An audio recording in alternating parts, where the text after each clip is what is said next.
नमस्ते। बिहार में मौसम तेजी से बदल गया है, कोहरा छट गया है। अब धूप खिलती दिख रही है, गर्मी बढ़ती दिख रही है, लेकिन बिहार की राजनीति ऐसी है जो अब भी साफ नहीं होती जा रही। अभी भी धुंध छाई है, पर्दे पड़े हैं, खेला हो रहा है। एक तरफ जब नीतीश कुमार फिर से यू टर्न लेकर, मतलब यू यू यू कई किस्म का टर्न लेने के बाद जब इस बार यू टर्न लिए, तो जब वो शपथ ले रहे थे तब बिहार के उप मुख्यमंत्री रहे आरजेडी के नेता तेजस्वी यादव ने कहा कि अभी तो खेल शुरू हुआ है और मैं जो कहता हूं वो मैं करता हूं। इस बात को लोगों ने कहा कि खुन्नस होगी, नाराजगी होगी, परेशान होंगे इसलिए बोल दिए होंगे। लेकिन अब जो राजनीति में वहां की हो रहा है, जो चल रहा है, उससे ऐसा लग रहा है कि कहीं खेल तो नहीं होगा। क्या भूमिका है इस खेला में चिराग पासवान की? 12 फरवरी को फ्लोर टेस्ट होना है, पहला दिन विधानसभा का। और फ्लोर टेस्ट के दिन बीजेपी क्या चाहती है? बीजेपी चाहती है क्या कि नीतीश कुमार मुख्यमंत्री बने रहें? क्या बीजेपी चाहती है कि नीतीश कुमार विश्वास मत जीत जाए? क्या बीजेपी चाहती है कि नीतीश कुमार मुख्यमंत्री बने रहें, विश्वास मत जीत जाए, या विधानसभा चुनाव लोकसभा चुनाव के साथ हो जाए? ये ऑपरेशन लोटस कौन करवा रहा है और किस विपक्षी पार्टी के विधायकों को तोड़ने के लिए करवा रहा है? जीतन मांझी क्यों परेशान है? चिराग पासवान अपने चाचा से परेशान है, सगे चाचा से या चचेरे चाचा से? बिहार की राजनीति में बहुत कुछ होना बाकी है। और वो एक दो विधायक कौन है? जो दो विधायक अगर इधर आ गए तो दो भतीजे मिलकर अपना एक नया चाचा खोज लेंगे और उसके साथ बिहार की राजनीति को बदल देंगे। आज के वीडियो में इन सारी बातों पर एक विश्लेषणात्मक टिप्पणी। आप देख रहे हैं 4 PM। मैं हूं डॉक्टर लक्ष्मण यादव। असल में बिहार में जो कुछ भी चल रहा है उसके पीछे बहुत गहरे खेल है। बाहर से भले लोगों को पता न चले कि बीजेपी के दो इंजन आपस में टकरा गए एक दिन। दोनों डिप्टी सीएम, एक सम्राट चौधरी और दूसरे जो है विजय शंकर, और वो दोनों दोनों टकरा गए। दोनों टकरा गए। कौन बड़ा डिप्टी सीएम, कौन छोटा डिप्टी सीएम? क्योंकि सारे मजबूत पदों को नीतीश कुमार अपने पास रखे हुए, मंत्रालय अपने या अपने सहयोगियों के पास। शिक्षा मंत्रालय किसके पास है? विजय चौधरी के पास है। गृह, सामान्य प्रशासन, सब सब अपने पास है। एक तो ये पहलू। लेकिन वहीं दूसरी तरफ बीजेपी क्या चाहती है, इसे चिराग पासवान के साथ जोड़कर जरा देखने की समझिए।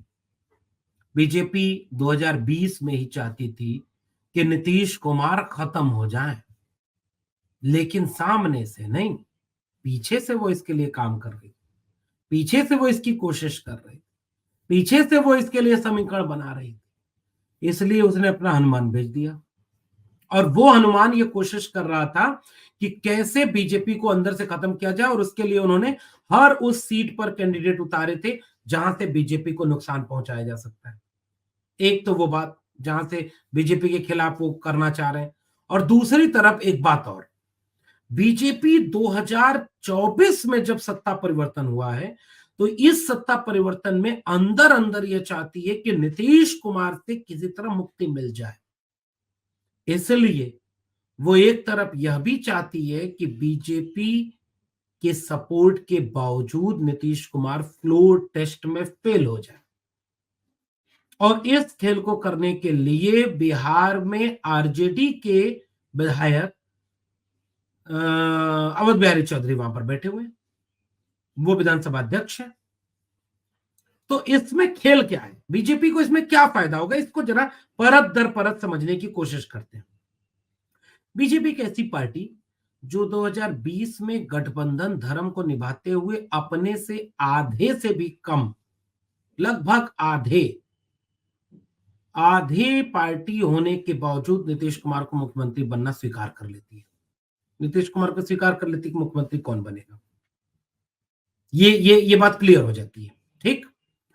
दूसरी तरफ यह बात इस तरह से उलझ जाती है, फंस जाती है कि इस बार जब उन्होंने धोखा दे करके आरजेडी की साथ सरकार बनाई और फिर किन्हीं परिस्थितियों में वो जो एक अकेला शेर जो सदन में खड़ा होकर के सीना तान के बोलता रहा कि एक अकेला सब पर भारी है, अब की राम मंदिर वहीं बन गया, अयोध्या मथुरा की बारी है, अब की बार 400 पार का यह इतिहास जारी है।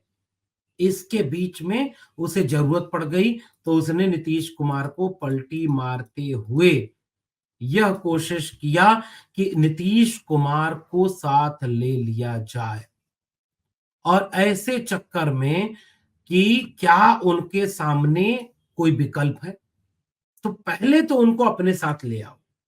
चलो अच्छा, नहीं माने, मुख्यमंत्री नहीं बनाओ, कृषि मंत्री बना रहे थे हम दिल्ली में, कृषि मंत्री नहीं बने, रेल मंत्री नहीं बने, मुख्यमंत्री बने रहे। एक तो ये नीतीश कुमार जीत गए वहां। बीजेपी चाहती है कि अब इनसे छुटकारा मिले। दो इंजन हमने डिप्टी सीएम करके बनाए, दोनों इंजन आपस में टकराने लगे, दोनों आपस में उलझ रहे हैं। तो ऐसे में बीजेपी चाहती है कि नीतीश कुमार खुद फ्लोर टेस्ट हार जाए। अच्छा, एक तो ये पहलू है। दूसरा पहलू क्या है, 122 विधायक चाहिए। 122 विधायक में से आज की तारीख में जेडीयू, बीजेपी, हम, चिराग पासवान और तमाम लोग मिलकर के 128 है। 128 बहुमत से 6 ज्यादा, 122 से 6 ज्यादा। अगर आप वाकई 128 हैं तो बिहार के भीतर यह खबर बड़ी तेज क्यों है कि ऑपरेशन लोटस चलाया जा रहा है। ऑपरेशन लोटस को समझते हैं आप? ऑपरेशन लोटस क्या है? ऑपरेशन लोटस की क्या स्थिति है? ऑपरेशन लोटस का क्या समीकरण है? ऑपरेशन लोटस किस पार्टी के खिलाफ चलाया जा रहा है? तो वह पार्टी है कांग्रेस पार्टी। आपको पता होगा बिहार में कांग्रेस पार्टी के 19 विधायक, 19 विधायकों में से 13 विधायक जो है वो मीटिंग में नहीं आए, जो उन्होंने पूर्णिया में विधायक दल की बैठक बुलाई, फिर कांग्रेस ने उस मीटिंग को पोस्टपोन कर दिया, आगे के लिए बढ़ा दिया। और बीजेपी की तरफ से ऑपरेशन लोटस चलाया जा रहा है कि कांग्रेस पार्टी के ढेर सारे 19 विधायकों में से अधिकांश को कैसे तोड़ा जाए। और 7 दूना 14, 7 त्रिक 21, 6 त्रिक 18, यानी 12 के बाद 13 विधायक चाहिए। जब दल बदल कानून लागू नहीं होगा, कांग्रेस पार्टी के विधायक टूट भी जाएंगे, उनके ऊपर दल बदल कानून लागू भी नहीं होगा। 13 विधायकों के ऊपर डोरा डाला जा रहा है, पैसा, पद, लालच, ईडी, सीडी, पता नहीं क्या क्या। और इसमें कहा जा रहा है कि अगर एक अकेला सब पर भारी है, जेडीयू और बीजेपी बहुमत से ज्यादा हैं, तो ऐसा क्यों है कि वो ऑपरेशन लुटस चलाना पड़ता। एक पहलू पूरे बिहार की राजनीति का ये। दूसरा पहलू बिहार की राजनीति का क्या है? दूसरा पहलू बिहार की राजनीति का यहां है कि बिहार में आज की तारीख में एक पार्टी है जो रामविलास पासवान की पार्टी हुआ करती थी, गूंजे धरती आसमान, रामविलास पासवान। पता है आपको, सामाजिक न्याय की बिहार की राजनीति की अगर कोई किताब लिखी जाए तो उस किताब का पहला पन्ना होगा सामाजिक न्याय, समाजवाद। इसकी राजनीति के पहले पन्ने पर जो नाम लिखा होगा वो नाम भूमिका में होंगे कर्पूरी ठाकुर, डॉक्टर राम मनोहर लोहिया, जयप्रकाश नारायण, राज नारायण, मधु दंडवते, मधु लिमये, कर्पूरी ठाकुर, ये सब होगा। लेकिन उसके साथ साथ जो पहला चैप्टर होगा भूमिका के बाद वो लालू यादव का होगा, मिट्टी में मिल जाएंगे। कहा नहीं, फिर भी भाजपा के पास नहीं है, ये है चैप्टर, भाजपा के पास नहीं है। दूसरी तरफ दूसरा चैप्टर नीतीश कुमार, मिट्टी में मिल जाऊंगा, फिर वो पूरी मिट्टी लेकर कभी इधर कभी उधर चला जाऊंगा। सामाजिक न्याय, चलो कम से कम इतना अपनी भूमिका बनाए हुए कि केंद्र में वो रहते हैं, यानी सेंटर पॉइंट है। बीजेपी की सरकार बनानी तो भी नीतीश कुमार मुख्यमंत्री, आरजेडी की सरकार बनानी तो भी नीतीश कुमार मुख्यमंत्री, सब तरफ से। एक तीसरा चैप्टर सामाजिक न्याय की राजनीति का बिहार वाली किताब में होगा, जिसमें चिराग पासवान होंगे, जिसमें जीतन राम मांझी होंगे। चिराग पासवान, पशुपतिनाथ पारस, ये लोग जनशक्ति पार्टी जो रामविलास पासवान ने बनाई थी उसके नेता। कैबिनेट मंत्री कौन है? पशुपतिनाथ पारस। और पशुपतिनाथ पारस कहां से सांसद है? हाजीपुर। हाजीपुर किसकी सीट रही है? रामविलास पासवान की। तो रामविलास पासवान की गठबंधन किसके साथ? बीजेपी के। तो बीजेपी ने हाजीपुर सीट किसको दे दी? पशुपति पारस को। तो इस चुनाव में चिराग पासवान क्या मांग रहे हैं? हाजीपुर की सीट। और वह सीट उन्हें मिल नहीं रही, क्योंकि बीजेपी जो वो काम उन्हें सौंपी थी कि नीतीश कुमार को खत्म करो, बीजेपी की पुरानी रणनीति है। अटल बिहारी वाजपेयी ने सपा और बसपा के गठबंधन को तोड़ने के लिए एक बार मीडिया में खड़े होकर यह बयान दिया था, शायद बैठे थे, खड़े नहीं थे, एक बयान दिया था कि हमने हमारे पैर में दो कांटे चुभा करते थे, एक सपा एक बसपा, मुलायम और कांशीराम। मैंने पहले एक कांटे को हाथ में लिया, उससे दूसरा कांटा निकालकर फेंक दिया, फिर जब दूसरा कांटा फेंक दिया तो पहला जो हाथ में था उसको जब मन किया फेंक दिया, दोनों से मुक्त हो गए। तो पहले कांशीराम को हाथ में लिया, मुलायम सिंह को किनारे किया, सत्ता से हटाया, क्योंकि 93 में दोनों एक होकर के सरकार बनी थी। 95 में गठबंधन टूटा क्योंकि बसपा ने समर्थन वापस ले लिया, फिर भाजपा के समर्थन से मायावती जी मुख्यमंत्री बनी। तो एक कांटा किससे निकला? पहले वाले कांटे से। फिर जब इनकी सरकार गिर गई तो उस कांटे को भी निकाल के फेंक दिया। यह अटल बिहारी वाजपेयी का बयान है। बीजेपी आज भी इसी राजनीति पर खड़ी है। उसको नीतीश कुमार को रास्ते से हटाना है तो किसको? पहले नीतीश कुमार को खड़ा किया लालू यादव के खिलाफ, और नीतीश कुमार का इस्तेमाल किया लगातार। नीतीश कुमार, जिनकी अपनी बिरादरी के 2-2.5% वोटर हैं, 2.5%, ताकतवर बिरादरी है, मजबूत लोग हैं, लेकिन राजनीति में उनसे ज्यादा संख्या वाले बहुत सारे लोग हैं। उनकी बजाय एक ऐसा नेता केंद्र में आ गया जो बिहार की राजनीति के पिछले 2 दशक से दूरी बना हुआ है, और ये बीजेपी उसके पीछे खड़ी रही। तो अब बीजेपी ने उस कांटे को निकालने के लिए कई तरह के कांटे इस्तेमाल कर दिए, जिनमें से एक जीतन राम मांझी है, जिनमें से चिराग पासवान है। और चिराग पासवान को 2020 में ये जो जिम्मेदारी दी गई कि भैया कांटा निकाल कर अच्छे से फेंक देना, नहीं फेंक पाए, आधा कांटा रह गया गोड़ में। अब आधा कांटा गोड़ में रह गया है तो उसको कैसे निकले? तो पशुपति पारस को तो अपने साथ रख लेंगे कि वारिस कौन? अच्छा, एक ही घर में तो झगड़ा लगा दिया, दोनों बीजेपी में है, लेकिन दोनों लड़ते हैं, चचा भतीजा। पशुपत पारस से वो अपना कब्जा लेना चाहते हैं, नीतीश कुमार के खिलाफ हमेशा खड़े रहना चाहते हैं।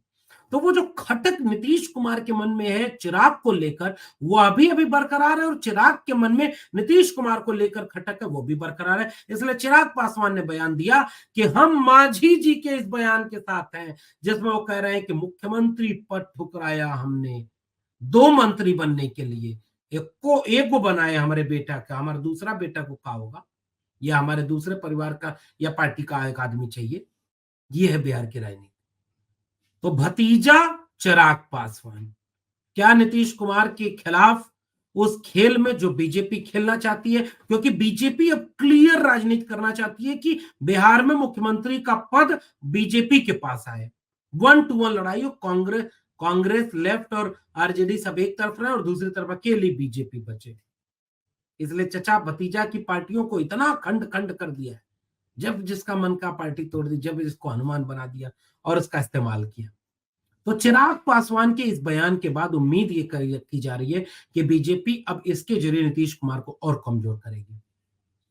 और दूसरी तरफ अगर वो साथ देते हुए हम, यानी जीतन राम मांझी ये मीडिया में अगर बयान दे रहे हैं कि मैंने मुख्यमंत्री पद ठुकराया है, तो जीतन राम मांझी को मुख्यमंत्री पद कौन दे रहा था? आरजेडी, कांग्रेस और जो जो ये हैं हमारे लेफ्ट के गठबंधन के लोग, इन्होंने मिल करके उनको ये पद दिया कि आप हमारी तरफ आ जाइए, आप हमको जो है वो कर लीजिए, मुख्यमंत्री पद ले लीजिए हमसे। और उस मुख्यमंत्री पद को छोड़ करके जीतन राम मांझी उधर गए। 2 मंत्री चाह रहे थे, मंत्री के एक ही पद मिला। और नीतीश कुमार ये चाहते हैं कि सारा मजबूत मंत्रालय हमारे पास रहे। तो कहीं ऐसा तो नहीं लग रहा है कि बीच में सब मिलकर खेला कर देंगे। 114 एमएलए आज की तारीख में आरजेडी, कांग्रेस, लेफ्ट पार्टियों को मिलाकर के बिहार में 4 एमएलए हैं हम पार्टी यानी जीतन राम मांझी के पार्टी में। और वो पार्टी में 4 एमएलए होने के बाद 118 हो जाएंगे। एक एमएलए जो निर्दलीय है सुमित सिंह, अभी वो जेडीयू कोटे में चले गए, तो बीजेपी जेडीयू अलायंस में भी मंत्री हैं। इधर आएंगे तो इधर भी मंत्री बन जाएंगे, तो उनका कोई मसला है नहीं।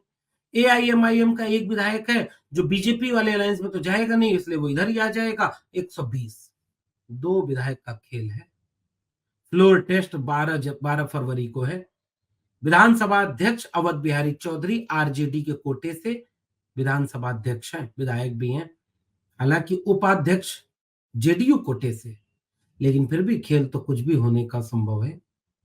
और बीजेपी चाहती है, केवल एक चीज फंसी हुई है, पता है क्या? एक जगह मामला फंसा हुआ है। नहीं तो अब तक विधानसभा भंग करा करके बिहार का चुनाव लोकसभा के साथ कर लिया गया होता।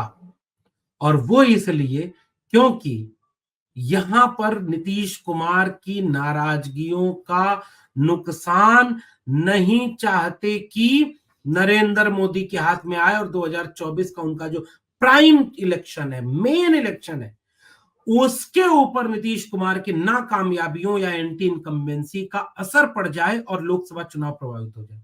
वरना बीजेपी खुद चाहती है कि नीतीश कुमार बहुमत साबित न कर पाए, खत्म हो इनका खेल, मध्यावधि चुनाव हो जाए, लोकसभा के चुनाव हो जाए। इस खेल में केवल एक जगह ये पेच फंसा हुआ है। इसलिए अब बीजेपी नीतीश कुमार को इतना कमजोर रखेगी कि उसको ऑपरेशन लोटस भी करना पड़ रहा है एक तरफ, और एक तरफ मांझी जी बयान भी दे रहे हैं। मांझी जी अच्छा ऐसे ही बयान दे रहे हैं। नित्यानंद राय आए घर पे हमारे, उनसे हमने समझौता किया, 2 मंत्री पद की बात हुई, हमारे साथ धोखा हो गया। इतना बयान कोई टेलीविजन पर आकर यूं ही दे देगा? इसके पीछे के खेल को समझने की जरूरत है। और वो खेल बिहार में राजनीति को पूरी तरह से बदलने वाला है। और वह वाक्य तेजस्वी यादव ने पहले ही बोल दिया था, अभी तो खेल आज शुरू हुआ है, अभी तो ये अंगड़ाई है, आगे असल लड़ाई है। तो नेता जब भी बोलते हैं, इसमें ऐसा लगता है कि लालू जी ने एक बार कहा कि हमारे परिवार का बेटा है। कौन? चिराग पासवान। चिराग पासवान के बारे में तेजस्वी यादव भाई बोल चुके हैं। तो चिराग पासवान अपने चचा से लड़ना चाह रहे हैं, तेजस्वी यादव अपने चचा से लड़ना चाह रहे हैं, और दोनों भाई एक होकर के अपना एक नया चचा चुन लें जीतन राम मांझी को, तो बिहार के राजनीति में खेला तो बहुत बड़ा हो जाएगा। 12 जनवरी दूर नहीं है, देखना दिलचस्प होगा कि अंदर 12 फरवरी अंदर अंदर देखते हैं क्या कुल खिलता है, बिहार की राजनीति किस दिशा में जाती है। खेल बाकी है और अभी कोई नहीं कह सकता। सबसे बुरा अगर इस पूरे खेल में हाल किसी का है तो वो नीतीश कुमार का है, और सबसे फायदे में आज की तारीख में अगर कोई है तो वो बीजेपी है। इसी के बीच के फर्क को समझ लेंगे तो बिहार की राजनीति को समझ जाएंगे। फिर मिलते हैं किसी और विशेषण के साथ, तब तक देखते रहिए 4 PM। बहुत बहुत धन्यवाद।